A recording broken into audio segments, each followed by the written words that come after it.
Alors, bienvenue dans ce tutoriel sur l'astrologie védique. Donc, bienvenue ici. Donc, vous êtes avec l'Institut francophone des sciences védiques. Dans cette vidéo, je vais commencer dans cette première partie. Voilà, c'est une série de plusieurs vidéos. Vous donner des clés, des connaissances, des outils, des méthodes simples pour vous permettre d'arriver à lire un thème védique, d'arriver à lire votre propre thème d'astrologie védique. Alors, j'ai pas dit interpréter, on pourra voir dans plusieurs vidéos, peut-être plus tard, des choses en termes d'interprétation, mais déjà arriver à lire, à décoder, à décrypter ce langage que vous avez en face de vous ici. Vous avez des diagrammes, vous avez des écritures, on ne sait pas forcément à quoi ça correspond, c'est pas évident. Donc, l'objectif de cette série de vidéos et de la chaîne YouTube en général, c'est de vous aider vraiment à démystifier cette science millénaire et sacrée qu'est et immensément riche qu'est le Jyotish, l'astrologie védique, la science de la lumière, pour que vous puissiez à la fois lire votre propre thème et peut-être aider les autres aussi avec leur thème. Et ensuite, évidemment, si vous voulez approfondir, vous allez sur le site de l'Institut, vous verrez qu'on a une formation complète pour devenir astrologue védique, certifiante, proposée par le Dr David Frawley, qu'on a traduit en français de manière exclusive. Donc ici, l'objectif de cette première vidéo, c'est avec ce qu'on appelle en Jyotish le thème Inde du Sud, parce qu'il y a différents types de thèmes. Donc ici, effectivement, on a un thème qu'on appelle le thème Inde du Sud, de pouvoir justement vous aider à commencer à faire une première lecture. Donc, si on regarde sur ce schéma, vous allez voir qu'effectivement, on a donc ici un premier élément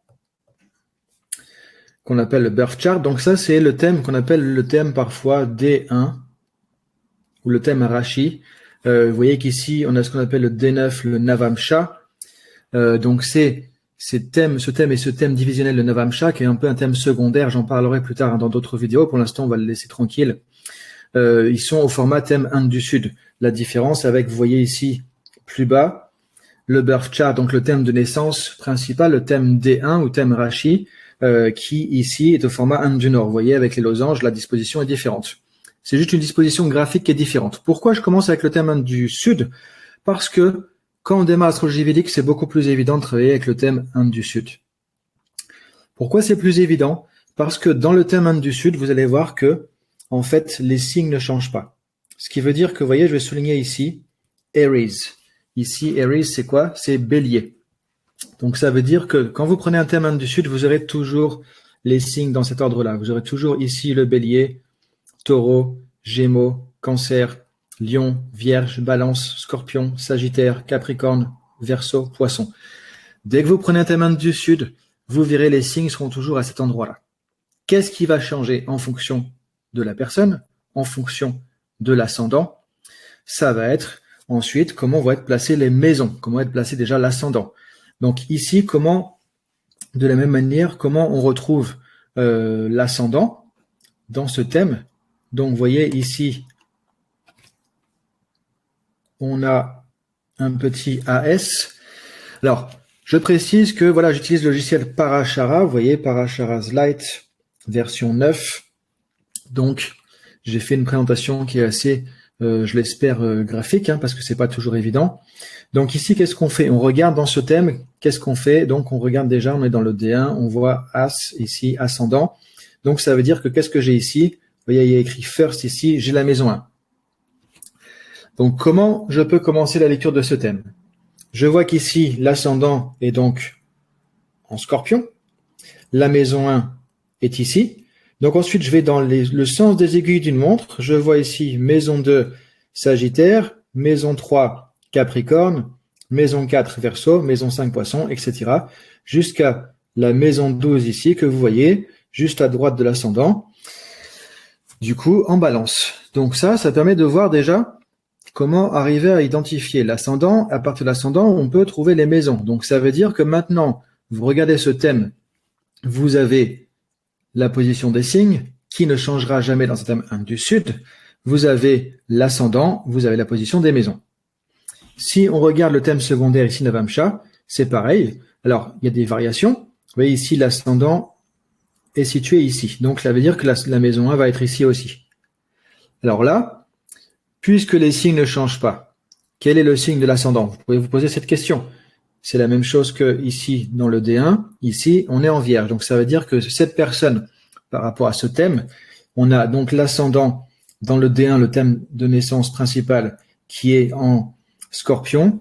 Et ici, l'ascendant dans le D9, le Navamsha, le 9e thème divisionnel, je parlerai de ça un petit peu plus tard, étant Vierge. Voilà. Donc maintenant, qu'est-ce qu'on peut faire avec ça? Donc déjà, on a repéré les signes, on a repéré les maisons. Maintenant, qu'est-ce qu'on va faire? On va regarder où sont situées ici, du coup, les planètes, les positions en maison. Donc, par exemple, ici, je regarde, je vois que dans la maison 3, ici, j'ai KE, c'est Ketu, le nœud lunaire sud, puisqu'effectivement, en astrologie védique, on va avoir RA, Rahu, le nœud lunaire nord, et Ketu, le nœud lunaire sud, avec Mercure ici dans la maison 3. Donc vous voyez, si on regarde ici, maison 3, on a Mercure et Ketu. On verra ensuite, qu'est-ce qu'on a? On a Mercure avec un R ici. Le R, on va le retrouver, vous voyez ici dans la description plus précise des planètes. Donc le R, ça veut dire quoi? Ça veut dire rétrograde. Rétrograde. C'est-à-dire que la planète Mercure, dans ce thème, est rétrograde. Maintenant, vous voyez que on retrouve ça aussi ici, évidemment, dans le Navamsha, Mercure rétrograde. Donc, on verra par la suite, si vous voulez, ce que ça veut dire rétrograde. Pour l'instant, l'idée, c'est d'arriver à faire une lecture. Après, on verra qu'est-ce qu'on lit, qu'est-ce que ça veut dire, comment on peut travailler avec ça. Donc ici, ça veut dire que en Capricorne, on a la maison 3 avec Mercure et Ketu. Alors, qu'est-ce qu'on peut lire aussi d'intéressant au niveau des planètes? On va lire le degré. Quel degré la planète est positionnée dans le signe. Donc, vous voyez ici, par exemple, donc un signe va faire 30 degrés.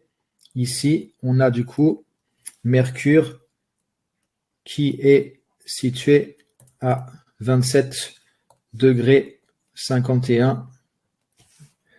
On voit le 27 degrés 51 ici qui est affiché.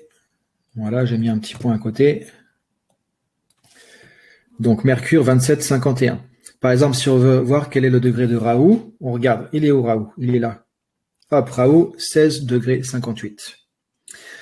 Donc ça aura une utilité, notamment quand on va regarder les conjonctions entre les planètes, quand on va regarder aussi différentes caractéristiques pour par rapport au thème ou par rapport aux planètes, on pourra se baser sur les degrés. Ensuite, de tant de degrés à tant de degrés dans un signe, vous voyez, un signe en fait va être découpé en différentes parties qui représentent chacune des degrés. On va voir qu'on va aussi avoir des nakshatras, ça sera le sujet d'une prochaine vidéo. Donc ici, on continue. On est avec notre thème. Vous voyez, maison 1, ascendant. Maison 3, Mercure, rétrograde, Ketu. On continue. Qu'est-ce qu'on a? Maison 4 ici. On a Mars, 20 degrés 41. On a le Soleil et on a Vénus. On est en Verseau et on est dans la maison 4. On continue. On continue notre tour. On n'a rien, on n'a rien, on n'a rien. On arrive en Cancer avec Rahu. Donc ici, c'est la maison 9. Rahu, 16 degrés 58. Ensuite, on continue. Ici, on arrive sur la maison 11. Vous voyez, je vois le 11. On a quoi? On a Saturne rétrograde. Vous voyez que ici, plus bas, la description des planètes, vous voyez, dans le petit panneau en dessous, à gauche, on a un R, on a un R pour Jupiter aussi. On a Saturne et Jupiter rétrograde. Qu'est-ce qu'il y a d'intéressant?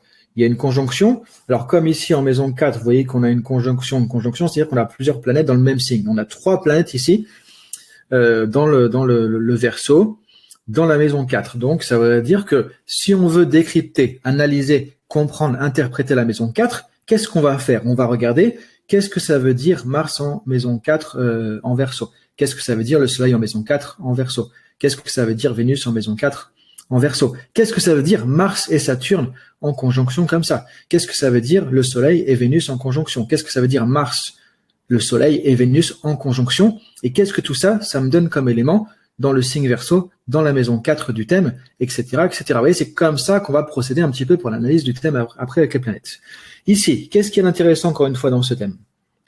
On a, si vous regardez les degrés, vous voyez que ici, dans les degrés, alors, j'ai parfois un petit peu de problème avec mon stylo, désolé. Ici, au niveau des degrés de Saturne et Jupiter,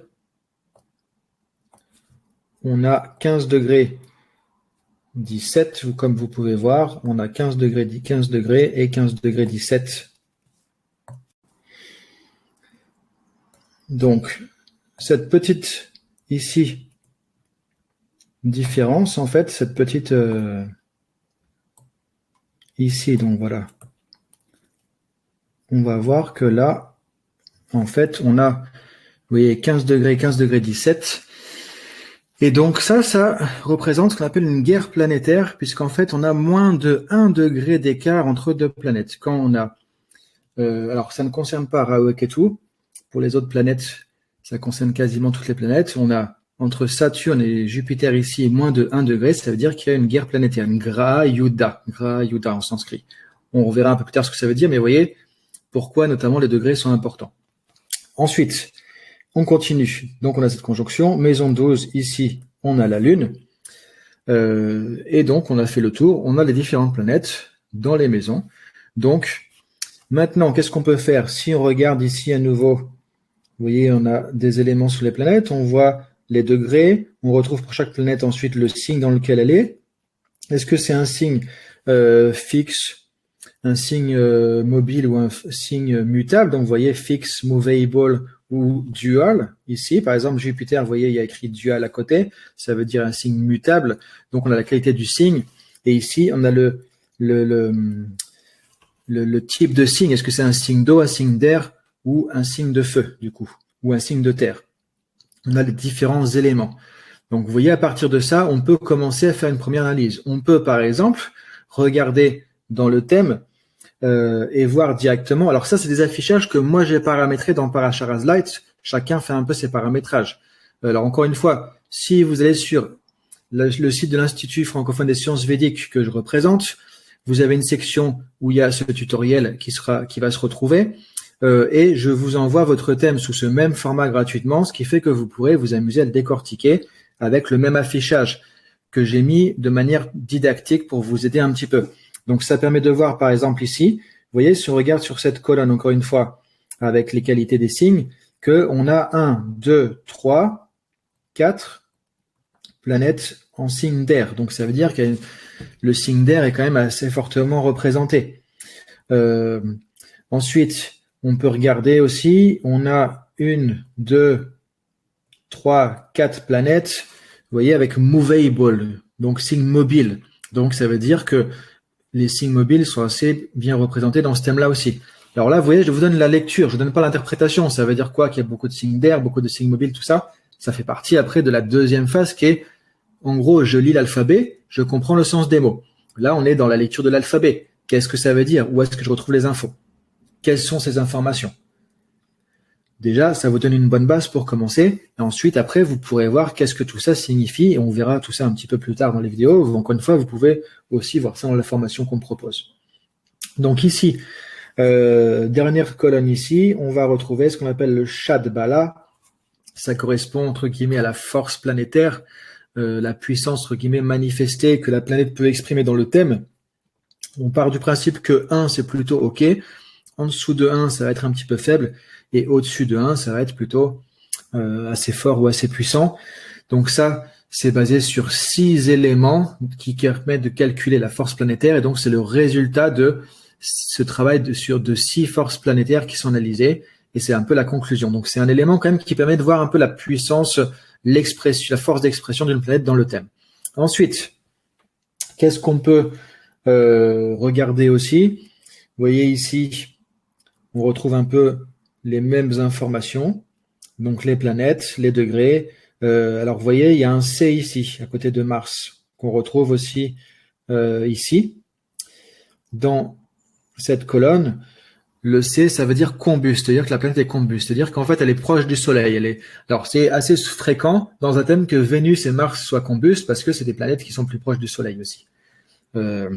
Donc, ça veut dire quoi? Ça veut dire que ça peut affaiblir ou durcir, modifier la manière dont la planète va s'exprimer Encore une fois, on peut voir ça un peu plus tard dans l'interprétation. En tout cas, on sait qu'ici, on a Mars qui va être combuste. On a Mercure rétrograde, Jupiter rétrograde, Saturne rétrograde.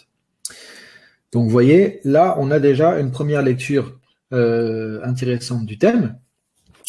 Ici, le Navamsha, donc le thème, on pourrait dire entre guillemets secondaire, on n'a pas les mêmes, toutes les mêmes informations, on n'a pas les degrés, mais on peut voir qu'ici, par exemple, vous voyez, on a Vénus en maison 2, Rahu maison 4, le Soleil maison 5, etc., etc. Donc, c'est le même principe. Donc, vous savez que si vous avez un thème Inde du Sud, vous allez toujours, du coup, avoir cette forme carrée avec les signes et on va lire ça dans le sens des aiguilles d'une montre. Vous aurez toujours ici Bélier, Taureau, Gémeaux. Donc ici, on a Bélier, Taureau, Gémeaux. On a Vierge ici, vous voyez en bas à droite. Donc ça veut dire qu'ici, l'ascendant et Mercure sont en Vierge aussi. C'est pour ça que je trouve le thème Inde du Sud intéressant parce que vous allez voir que vous avez toujours les signes aux mêmes endroits. Après, qu'est-ce qu'on verra dans la prochaine vidéo? On verra comment les planètes dans le thème, quelles maisons elles vont gouverner, quels signes elles vont gouverner, et à partir des signes qui sont fixes ici, on pourra savoir quelles sont les planètes qui gouvernent. Ensuite, on va voir les aspects, on verra un petit peu la lecture, on a quelques éléments ici sur les nakshatras aussi, les fameux nakshatras, les constellations lunaires qui sont l'essence même, je dirais, du Jyotish, qui sont liées à la philosophie, à la mythologie védique, qui sont des constellations lunaires et qui vont donner l'expression de la planète dans le thème et qui sont très intéressantes pour comprendre la personnalité, l'énergie que la personne va manifester au travers ces différentes planètes qui vont se combiner. Donc c'est très très important et c'est absolument unique à l'astrologie védique. Alors je rappelle un petit point parce qu'on est dans une première vidéo d'introduction. L'astrologie védique est sidérale, astrologie sidérale. Ce qui est différent de l'astrologie occidentale, qui est plutôt tropicale. Donc ça veut dire que, en fait, si vous prenez votre ascendant en astrologie védique et en astrologie occidentale, il y a à chaque fois quasiment un signe d'écart.